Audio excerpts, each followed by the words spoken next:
வணக்கம். இன்று மலேசிய எழுத்தாளர் கே. பாலமுருகன் அவர்களின் தேவதைகளற்ற வீடு என்ற தொகுப்பிலிருந்து பேபி குட்டி என்ற கதையை வாசிப்போம். கடைசியாகத்தான் பெரிய மாமா வந்தார். அதுவரை வீடு ஒரு கனத்த துயரத்தை கெட்டியாக பிடித்து வைத்திருந்து இப்பொழுது தளர விட்டதைப் போல் உடைந்தது. அப்பா கதறி அழும்போது உடன் யாராலும் அழாமல் இருக்க முடியவில்லை. இதுவரை எதற்குமே சட்டென அழாத ஒருவர் அப்படி அழுது கதறும்போது உடல் சிறுத்து குழந்தையாகி எல்லோரின் மடியிலும் விழுகிறார். மாணிக்கம் பக்கத்து வீட்டு ஆள். அப்பாவின் நெருங்கிய உலகமே அவர்தான். அப்பாவுக்கு சொல்லும்படியாக நண்பர்கள் இல்லை. ஒரு வீடு தள்ளி கூட யார் இருக்கிறார்கள் என அவருக்கு தெரியாது. மாணிக்கம் அப்பாவை பிடித்து ஒரு இடத்தில் உட்கார வைக்கும்போது அவர் வேட்டி கழன்றுவதைப் போல் இருந்தது. யப்பா, தலைய வடக்கால வைக்கணும், தூக்குங்க என நெற்றி நிறைய திருநீர் பூசி முகத்தை மறைத்திருந்த பெரியசாமி கூறினார். இவர் சடங்குகள் செய்யும்போது சற்று கராராகத்தான் நடந்து கொள்வார் என எல்லோருக்கும் தெரியும். சீக்கிரம் நடங்கய்யா, செய்ய வேண்டிய காரியங்கள் தாமதமில்லாம செய்யணும். 2 வயது குழந்தையின் மரணம் யாரையும் சமாதானப்படுத்தக்கூடியதில்லை. வருவோர் போவோர் அனைவரும் புலம்பியபடியே இருந்தனர். ஆக கடைசி வார்த்தையாக ஒரு புலம்பலையே விட்டு போய்க் கொண்டிருந்தனர். வீட்டில் அவன் கடைசி பையன். பின்கட்டிலிருந்து முன் வாசலுக்கு ஓடிவரும் சிறிய இடைவெளியில் சட்டென முடிந்துவிட்ட வாழ்க்கை. இத்தனை அவசரமான முடிவு. டேய், சாக வேண்டிய வயசாடா இது, என்னை விட்டுட்டு போயிட்டியேடா என அப்பா மீண்டும் தரையை அடித்துக்கொண்டு அழுதார். பேபி குட்டி தலைவிரித்த கோலமாய் அப்பொழுதுதான் வெளியில் வந்தாள். பேபி குட்டிக்கு 92 வயது. அப்பாவின் அம்மா. பொக்கைவாய், கண்கள் இரண்டும் ஒடிந்து உள்ளே சொருகி கிடந்தன. பேசுவதை சட்டென புரிந்து கொள்ள முடியாது. ஒரு சொல்லை உச்சரிக்கவே நிதானமாக அடுக்குவார். அவருடன் உரையாட பொறுமை தேவைப்படும். ஆனால் ஓயாமல் வேலை செய்து கொண்டே இருப்பார். மெலிந்து போன தோல், அதன் மேலே எப்பொழுதும் தொங்கும் ஒரு கலர் துண்டு, வெளுத்த கைலி, தாடை வரை நீண்டு தொங்கும் காதுகள். ஆனால் தூரத்தில் வருபவர்களையும் பேசுபவர்களையும் அவளால் உன்னிப்பாக கேட்கவும் பார்க்கவும் முடியும். அவள் யாரையும் பொருட்படுத்தியதே இல்லை. சாமி அறைக்கு பக்கத்தில் தான் படுத்திருப்பாள். ஆனால் இதுவரை சாமியை வணங்கியது கிடையாது.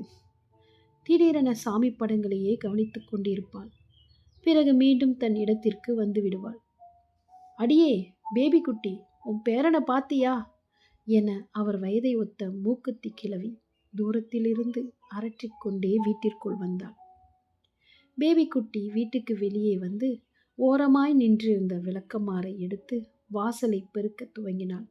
அது அவளின் அன்றாட வேலை. எந்த சலனமும் இல்லாமல் ஏற்கனவே சுத்தமாக இருந்த வாசலை பெருக்கினாள். அவளால் அவளுடைய வேலைகளை செய்யாமல் இருக்க முடியாது. இந்த கிழவிக்கு எத்தனை வயசாகுது? போய் சேர வேண்டியதெல்லாம் நல்லா திடகாத்திரமா இருக்கு. கடவுளுக்கு என்ன கேடு, இந்த சின்ன பையனை கொண்டு போயிட்டாரு. வந்தவர்களில் யாரோ சொன்னதை எல்லோரும் கேட்டனர். அவர்களில் சிலர் இப்பொழுது பேபி குட்டியை வைத்த கண் வாங்காமல் கவனித்தனர். ஒரு சிறு கவனம் திருப்புதல் அது. மரணத்திலிருந்து வாழ்வுக்கு திரும்பும் கணம். அதுவரை சோகமாக இருந்தவர்கள், அதுவரை புலம்பியவர்கள் இப்பொழுது நிமிர்ந்து உட்கார்ந்தனர். பேபி குட்டி 2 கால்களையும் அகட்டி உட்கார்ந்தவாறே தரையை பெருக்கினாள். அது அவளுக்கு அந்த அசௌகரியத்தை கொடுக்கவில்லை. இந்த வயசுல இதனால நல்ல ஆரோக்கியமா இருக்க முடியுது. ஆமா, 92 வயசாச்சு. பேபி குட்டி பெருக்குவதை நிறுத்திவிட்டு அங்கே இருந்த நாட்காலிகளை அடுக்கத் துவங்கினாள். வந்தவர்கள் சிலர் பேபி குட்டியை பற்றி பேச துவங்கினர். ஒவ்வொரு நாட்காலியையும் அவளால் இயல்பாக தூக்கி நகர்த்த முடிந்தது. உடலில் இருந்த முதுமை செயலில் குறைவாக இருந்தது. ஏய் பாட்டி, அங்க போய் உட்காரு. ஏன் தேவையில்லாத வேலை செஞ்சுக்கிட்டு இருக்க? பெரியசாமிக்கு உதவியாய் வந்தவர் கத்தினார். பேபி குட்டி அதனை காதில் வாங்கிக் கொள்ளவில்லை. எவ்வளவு சொற்களை கோர்த்து திட்டிய பேபி குட்டி காதில் திணித்தாலும் அது அவளுக்கு மண்டைக்கு போய் சேராது. அவள் அவளது உலகத்தில் இயங்கிக் கொண்டிருந்தாள். ஏற்கனவே அடுக்கப்பட்டிருந்த நாட்காலிகளை தூக்கி கொண்டு போய் வேறு இடத்தில் அடுக்க துவங்கினாள். பேபி குட்டியின் உண்மையான பெயர் குட்டியம்மா.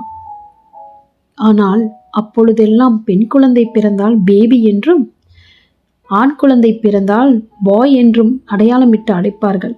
அப்படியே தொடர்ந்து அழைத்து குட்டியம்மாள் இன்று பேபி குட்டியானாள். சுந்தரி அத்தை வந்து சேர்ந்த பிறகு வீடு மீண்டும் அலறத் தொடங்கியது. தம்பியை 2 மாதம் தூக்கி வளர்த்தவள் அவள்தான். தேம்பி தேம்பி அழுததில் சட்டென மூர்ச்சையாகி விழுந்தாள். சிறிது நேரம் எல்லோரும் பதறிப்போயினர். தண்ணீரை முகத்தில் அடித்து அவளை ஓர் ஓரமாக உட்கார வைத்தார்கள். முகம் தொங்கி போன கடந்தது. எப்பா, சொந்தக்காரனுக்கு எல்லாம் என்ன வைக்கலாம் என பெரியசாமி சொன்னதும் படுத்திருந்த அத்தை திடீரென எழுந்து தம்பியின் பெட்டி அருகே ஓடினாள். அவள் அப்படி ஓடும்போது ஓர் ஆணாக மாறியிருந்தாள். கால்கள் 2ஐயும் பரப்பியபடி ஓடினாள். அவள் அப்படி செய்பவள் அல்ல. வீட்டில் மகன்கள் இருந்தாலே சத்தமாக பேசவோ தனது இயல்பான பதற்றத்தை காட்டவோ மாட்டாள். மகேனு மகேனு, ஐயாவு வந்துட்டா, வந்துருடா, அம்மாவை விட்டுட்டு போவாதடா என பெட்டியின் வலது பக்கத்தில் சரிந்தாள். அதுவரை நாற்காலியை அடுக்கிக் கொண்டிருந்த பேபி குட்டிக்கு அத்தையின் அலறல் கேட்டது. அத்தை பேபி குட்டிக்கு கடைசி மகள், பாசமாக வளர்ந்தவள். ஆனால் ஒரு காலத்திற்கு பிறகு பேபி குட்டியை அவள் அவ்வளவாக கண்டு கொள்ளவில்லை. ஒரு சடங்கிற்காக மட்டுமே பேபி குட்டிக்கு மாதம் கொஞ்சம் பணம் தருவாள்.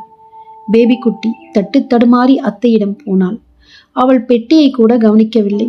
ஆனால் அமர்ந்திருந்தவர்களையும் தரையையும் மட்டுமே அதிகப்படியாக கவனிக்க முடிந்தது. கூன் வளைந்து நடப்பவளுக்கு அது மட்டுமே சாத்தியம்.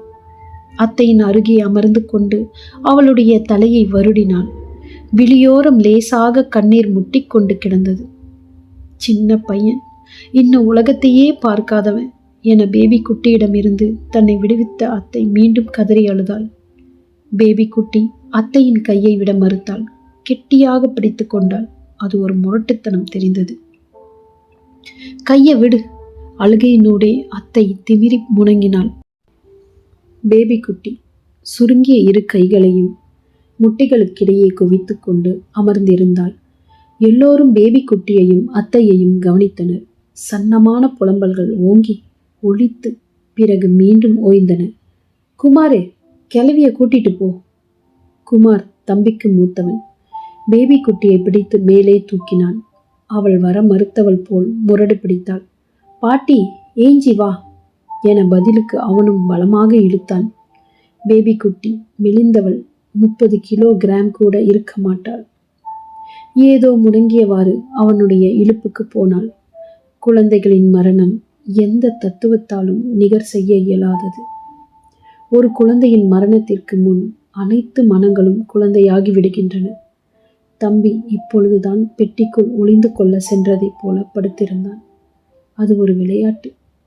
இன்னும் சிறிது நேரத்தில் அது முடிந்துவிடும் என அனைவரின் மனங்களும் படபடத்து கொண்டிருந்தன. டேய், வீட்டு நிம்மதியே கொண்டு போயிட்டாண்டா, மீண்டும் அத்தை புலம்பினாள். அவள் குரல் சோர்வுற்றிருந்தது.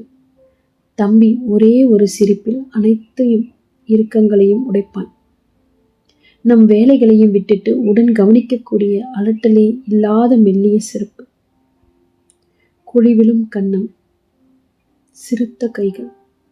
பேபி குட்டிக்கும் அவனுக்கும் நடக்கும் சண்டை வீட்டிலேயே பிரபலமானவை. வீடு முழுக்க அவனை துரத்தி கொண்டு பேபி குட்டி ஓயாமல் ஓடுவாள். அவளிடமிருந்து ஒளிந்து கொள்வதே தம்பியின் மகத்தான விளையாட்டாக இருக்கும். பேபி குட்டி கொஞ்ச நேரம் உறங்கிவிட்டாலும் அவள் பொக்கை வாய் எதையாவது சொருகி விடுவான். அவள் திணறிக்கொண்டு எழுந்து பார்ப்பாள். நீ என்னைக்காவது என்ன கொன்னுருவடா என அதையும் முழுமையாக உச்சரிக்க முடியாமல் பேபி குட்டியின் வாய்க்குள்ளே கரைந்துவிடும். குமார் பேபி குட்டியை வீட்டின் ஒரு ஓரத்தில் உட்கார வைத்துவிட்டு மீண்டும் வாசலுக்கு வந்தான். பெட்டியை வாசலில் கிடத்தியிருந்தார்கள். பிண உறுதி வந்ததும் வீடு மீண்டும் பரபரப்பானது. அவ்வளவாக பழக்கமில்லாத தூரத்து நண்பர்களும் சொந்த வீட்டின் சோகத்தைப் போல் உணர்ந்தனர். பேபிக்குட்டி அவ்விடத்தை விட்டு மீண்டும் வாசலுக்கு வந்தாள். ஆங்காங்கே சிதறிக் கிடந்த சப்பாத்துகளை எடுத்து அடுக்கத் துவங்கினாள். குனிந்து குனிந்து அவள் பெருக்கி சப்பாத்துகளை அடுக்குவதை சிலர் பார்த்து கொண்டிருந்தனர். அந்த கிழவிய இழுத்துட்டு போய் கட்டி வச்சாதான் என்ன, சனிய மாதிரி நடக்குது. துரை வாத்தியார் அப்படி சொல்வார் என யாரும் எதிர்பார்த்திருக்க மாட்டார்கள். துரை வாத்தியார் அப்பாவின் ஆசிரியர், இந்த வீட்டில் அதிக உரிமையுள்ள மனிதர். எல்லா விழாக்களும் இந்த வீட்டில்தான் இருப்பார். ஒரு வருடத்தில் கைவிட்டு எண்ணக்கூடிய அனைத்து பண்டிகைகளின் போதும் தவறாமல் வந்து தன் உறவை புதுப்பித்து விட்டு போய்விடுவார். அவருக்கும் 50 வயது இருக்கும். எல்லோரும் அவருக்கு கொஞ்சம் அடங்கி போவர். டே குமாரு, இதை இழுத்து போய் வீட்டுக்குள்ள விடு, சாக வேண்டிய வயசுல உசுர வாங்குது என அவர் சொன்னதும் உடனே குமார் எழுந்து நின்றான். எல்லோரும் பேபி குட்டியை அசூயையாக பார்த்தனர். குமார் மீண்டும் பேபி குட்டியின் கையை பிடித்து இழுத்து கொண்டு போனான். அவளுக்கு வீட்டில் ஒரு மூலை உண்டு. சாமி அறைக்கு பக்கத்தில் இருக்கும் சிறிய இடைவெளி. அங்குதான் எல்லாம் வேலைகளும் முடிந்த பிறகு அவள் நாள் முழுக்க இருப்பாள். வெறுமனே கவனித்து கொண்டிருப்பாள்.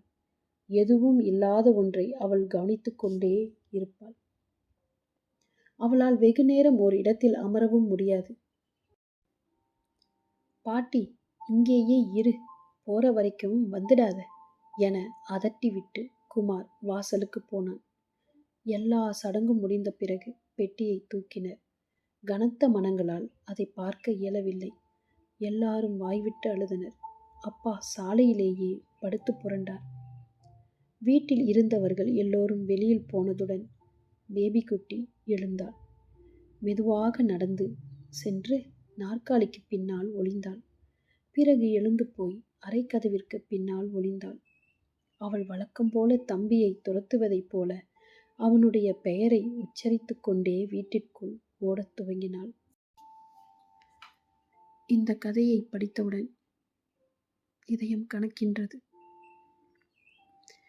கனப்பது அந்த குழந்தைக்காகவா இல்லது இந்த பேபி குட்டிக்காகவா என்று தெரியவில்லை.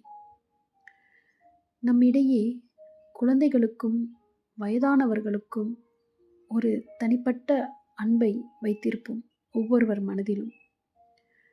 ஒரு குழந்தைக்கு கெடுதல் நடக்கும்போது நம் மனம் அதை விரும்புவதில்லை. ஒரு வயதானவருக்கு ஒரு கொடுமை நடக்கும்போது அதையும் நம் மனம் ஏற்றுக்கொள்ளாது. இதுவே பேபி குட்டி என்ற கதை. நன்றி.